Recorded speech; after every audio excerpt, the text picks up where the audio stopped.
Hey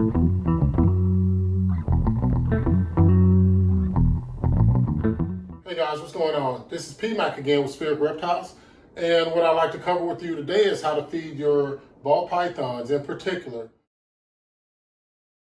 we'll be covering how to feed them frozen thawed rats and mice. It's a very economical way to do it, as I've said before in a previous video. When you have to feed live, some animals just prefer that, then you can do so. But if you have an animal that can take a frozen thawed rat or mouse, then it's going to be more advantageous to you. What we will cover today is how to effectively purchase them from a vendor, and I'll just share with you the vendor that I have. And we're not sponsored by anybody, so then I will go over ways that we thaw the rats out, how we continue to keep them warm, about what temperatures we have, using just regular sensors that we already have, but you can. I'll go over some other things that you can use. And then how we introduce the ball pythons, and then ultimately how we end up feeding them. And I know that there's been videos on this before, but this will kind of talk to the pet owner. So if you own a ball python and you have a little issues with feeding, I may be able to offer you some tips on how you can actually overcome that. All right, guys, hey, let's take a look. I'm going to start from the freezer and work my way out. So what I'm going to do is show you how I keep our frozen rats and our frozen mice, and things that you should be conscious of when doing so, and then some ways, the vendors and whatnot. All right. Hey guys, so what we keep our rats and mice stored in is a 5 cubic feet freezer. As you can see, there's nothing in there but rats, and we chose to go with lanelabs.com to order our rats and frozen mice. And you can see we ordered these 20 frozen rats. We ordered 4 of these, and then we ordered about 150 of these jumbo frozen mice, but we bought them in 25 rat or mouse increments. You can see the size of them, the minimum net weight, and we'll be showing you what those look like as well. And then we chose to go with the 25 weaned rats, and we ordered about 150 of those for the freezer. And the reason we did that is each one of these comes individually sealed. This is more sanitary for us, and so we won't be getting anything from the rats. And it's also more sanitary for the snakes as well. So, hey guys, that's how we do that. And the next step, I'll be showing you how to thaw them out. All right, guys, so now that we're back from the freezer, I want to go over what the actual sizes of the rats, the price of the rats, and then the setup that we use to defrost our frozen rats and mice before we feed them, and the equipment used. So first thing I want to do is I want to explain to you like the size of the rat. So this is a jumbo mouse, and this is what they're calling a weaned rat. So you can see that, let me put that right side up. So you can see that the size of the jumbo mouse is larger than that of the weaned rat, which was something that I didn't know. So this is what I would normally call a pup rat size, a little bit over a pup rat. So the biggest concern with that is price. So everything we do, you have to be price conscious regardless of what time we're in. So for 100 jumbo mice, it's $105 from Lane Labs, which is a really good deal. But for the weaned rats, for 25, I'm talking about 4 times 4, so 100 of them, it's about $225. So for the size, if you have a smaller snake, that's a ball python in particular, or any snake, you can actually feed it the jumbo mice at a better value, because you can buy twice as many of those, so that you can, if you're talking about putting it in the deep freeze, it'll last you longer, and you'll be able to feed your snake whenever it's hungry. And the last thing that we have is the small rat. So I'll grab one of these out and show it to you guys, and I'll compare it to the jumbo mouse. So you can see that this is supposed to be a small rat, which it is a small rat, but if you go to your local pet store or reptile store, this would be what they would call a weaned rat size, and this would be around the pup size, or this would actually be about a weaned rat size. So this is our small rat, so we have to feed our larger snakes for the time being 2 of these in order for them to reach that small rat feel. And I'm talking about snakes that are anywhere between 900 to 1,200, 1,300 grams. They can definitely eat 2 of these. So That's and these are about $250 for 100 of them. Let's see. So what I've done further is I've already counted out my mice. So I have all of the animals that we're feeding today. They're all inside this bucket. And this bucket I got from Lowe's for about $5 to $6. Something else that we use is we use a heat gun, which I got on Amazon for, I think it was about $15 to $20, but it does have a laser tracker on it, but it does track heat. Of course, I just use this to get a roundabout figure of where the rats are once I heat them up. And initially, since they are frozen, what I do is I fill this up with water already. I use this hot pot or this, I guess most people use it to boil water for tea. And you can get this at Walmart or a secondhand store or anywhere else. You should be able to get this for pretty cheap as well. And so we only use these two things that I'm showing you now for the snakes. We don't use them for anything that we eat with or that we drink with. But I got this baking tray with it has a rack in it from Walmart for 10 bucks. I don't know if it was on sale or not. I was just going through there looking for something to thaw my rats out on, to put the heat lamp on top of them. And I ran across this, and it's made pretty well. And you know, it's 10 bucks. Then I got this Reptile ceramic heat emitter, and it is a 250 volt or a 660 watt fixture that I think we paid, I'm guessing we paid about 20 bucks for this, $15 to $20 for this, I'm not sure. But I do know that we got these from Tractor Supply, and this is a red incandescent light bulb that's a heat lamp. I mean, a lot of people use these in farming anyway, but I got two of these just to show you guys what it looks like. I got two of these for about 11 bucks. And this is a let me make sure. I don't want to tell you guys the wrong thing. It's a 250 watt bulb, and it's got 120 volts, which is definitely within the range of this fixture. The last two things that we have is I got this stand for my fixture so that when I have it over the tray, that I can heat up the rats and keep them to that temperature that I like. And the very last thing I got are these 18-inch long tweezers. So these are definitely feeding tweezers, and they have a rubber coated end at the end. And the benefit of using these for anybody who's feeding reptiles is it allows you to feed the mouse or the rat to the snake without you giving off additional heat that's attached to that feed item. A lot of the ball pythons would be reluctant to come up to you if they can pick up your heat sensor, because we got to remember how snakes, how they work. First, they got to see the size, then they have to see the heat. Well, if your hands are this close to the prey item, which is hanging here, then they might see that all as one big heat source that they can't swallow. So that might be one of the reasons why they're very reluctant. So now what I'll do is I will go ahead and heat up the water, and I will put that boiling water right on top of these rats, and that'll help them to thaw out quicker. And then I will show you the other processes. All right, guys.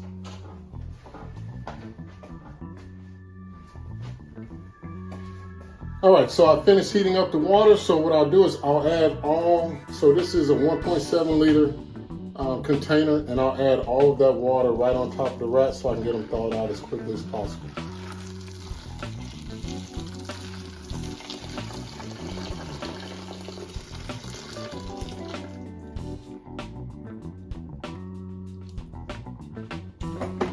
It normally takes about 15 minutes for them to completely thaw out. So in the meantime, what I'll do is I'll go ahead and turn on my heater over here. So I can go ahead and get that starting to warm up. And that way and what I do is I just kind of slide the rats back and forth as they get closer to being fed. And then I shoot them with the heat gun, which we'll go over in a little bit.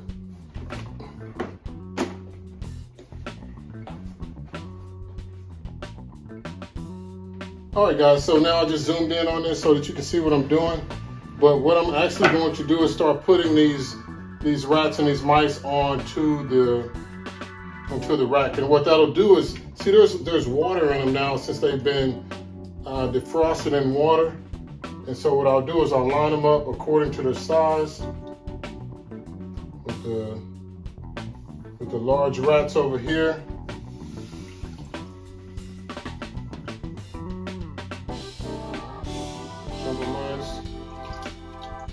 That way the water can drain out.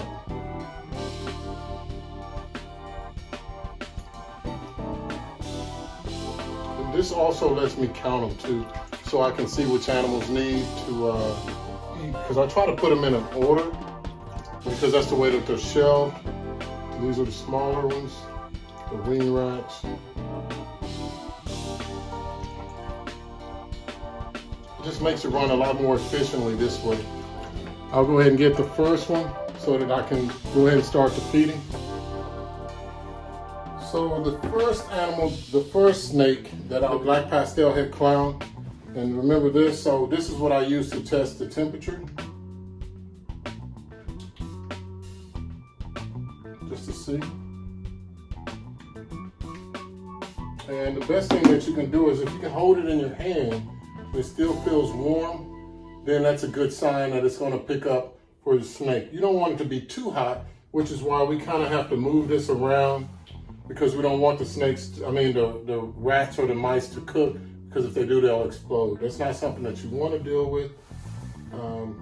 So that's why I move this around. So this is about ready.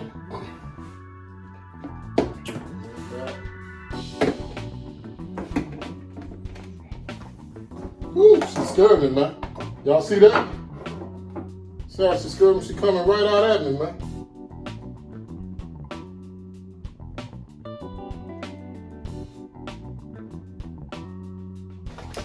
I just put it in front of her.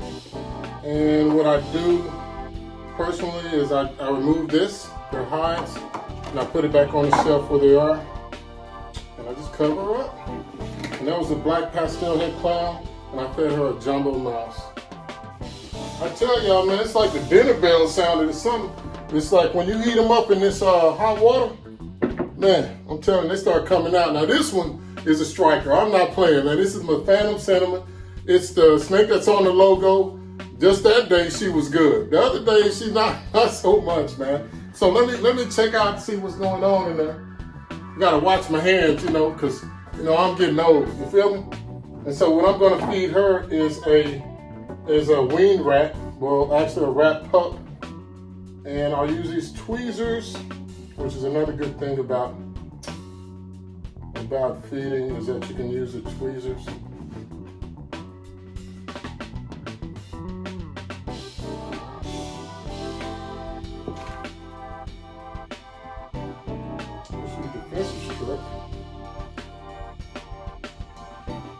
Still wrapping it up.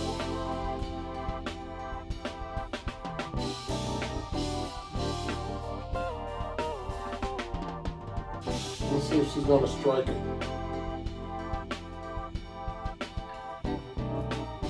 She's not letting it go. She's like she wants it. Well, I'm going to let her see if she wants it. Of course, you can see her in there. She got the weaned rat. Or remember they're smaller. So what I'll do is I will get her and keep her to the side and move right on to the next one. Typically you want to hold on to the prey item while to make sure they got a good grasp. So this is the yellow belly pie, and I'll feed her a jumbo mouse.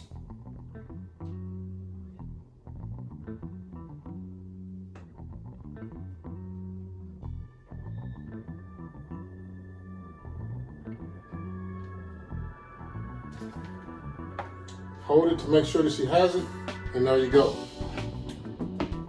So the yellow belly pie has hers, and I'll put her back on her shelf.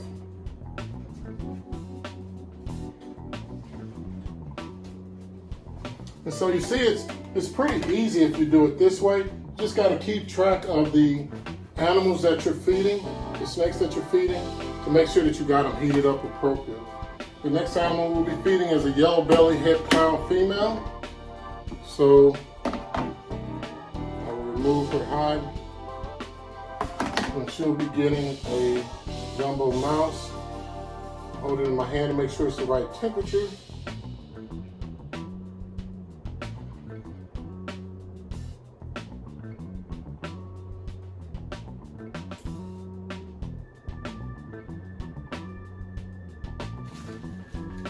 she has a good hold on it. Same routine, guys, and I think that's how I get my snakes to eat, is I just follow the same routine, exact same routine every time.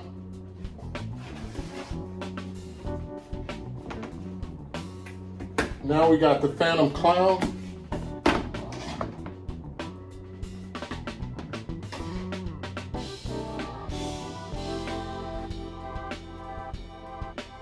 Move his. So for him, because he is smaller, I'm going to give him a rat pup. He defensive struck it. Now he wrapped it up. See how, that's what the benefit of these tongs are, is that you're able to move the prey animal around so that it looks more realistic for the snake. Okay? So that was the Phantom Clown male. And I'll put him back up on the shelf so he can get back to eating in peace. I mean, the dinner bell sounded, they just came right out. I mean, they know when it's time to eat, man. I mean, that's the truth. They come out in all kind of ways. It's crazy. It's crazy, man. It's like they go back in the house before I grab them, and then when it's time to eat, they come out. It is just crazy to me. Crazy. This is the Batman Clown. Look at him, he's already ready. He's already looking up. I better hurry up. Man, he took it right out the tongs. You see that? Right out the tongs, man. This is crazy. It's dinner time, man. It's dinner time over here at Spheric Reptiles. So I'll close him up, put him back on the shelf so we can eat in peace. All right, guys, this is our male pastel piebald head hypo, 100% head hypo. He's a really good eater, so I kind of really have to get everything ready before it's time, before I give it to him. Slide that over some. And I'm holding it in my hand because if it's slightly warm, then I know that it's close to 100 degrees because our body temperatures are about 98 degrees. So anything that's warm to us is probably close to 100 degrees. But you want to make sure it's warm but not too hot, because you don't want to scald your animal. And we nicknamed him Pepper, and you can see White's Pepper come get him. Oh, disappointed Pepper. See, Pepper he's just crazy. He bit the tail off and everything. The tail broke. I mean, I just don't know what to say about old Pepper. All right, this is another one of our breeder females. She'll eat again on Friday. But what I'll give her is this. Actually, let me make sure I see. Big shoes. She will be, right now she's right at 1,200 grams. And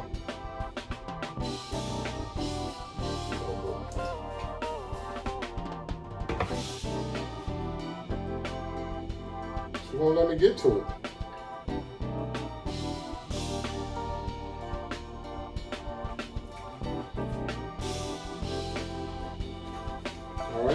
So when I picked the rat up, then she bit it. But that's another benefit of using the long tongs, is that way when your animal starts striking, that they won't have a chance to strike you. And I'll put this in her hide back in her later. But again, on Friday or Saturday, she's gonna get a meal that's actually around her mid-girth size, so that way, this is more or less a snack to get her going through the week, and then she'll get a suitable prey item. I'll put her back on the shelf. All right, guys, what I want to show you is, remember the Phantom was really attacking the tweezers and everything, and it just kind of wrapped up the rat pup or the weaned rat. It's like the sizing gets me thrown off. But the small prey item, well, you can see, well, let me see about trying to see what she's going to do. But you can see that she has a substantial bulge in her belly now. So, you know, now she's not striking so much because she has a full belly. She ends of the dinner bell. And so let me put this back in there with you. All right. Well, hopefully you've enjoyed this demonstration of how to feed frozen thawed rats and mice to your ball pythons or any of your snakes. Again, guys, this setup is very simple. It's very inexpensive if you add it up. And you can actually have the choice now as to whether you feed live prey items or you feed frozen thawed. Now, if you feed frozen thawed, I would recommend, again, to get the freezer, at least 5 cubic feet, so that you can have that separated from your personal food. And anything that you use, you don't want to mix that with your personal food because you don't want to get contaminated and you don't want to contaminate them as well. But it's just the safest way to do things. But now you got another option. You see that it doesn't always work, but a lot of the times that it does. And so when it does, it's like a win, because now you get to feed an animal under your convenience without actually raising a rat or a mouse. And it's just another way to do it. So, hey guys, I hope this was helpful, and I'll see you next time.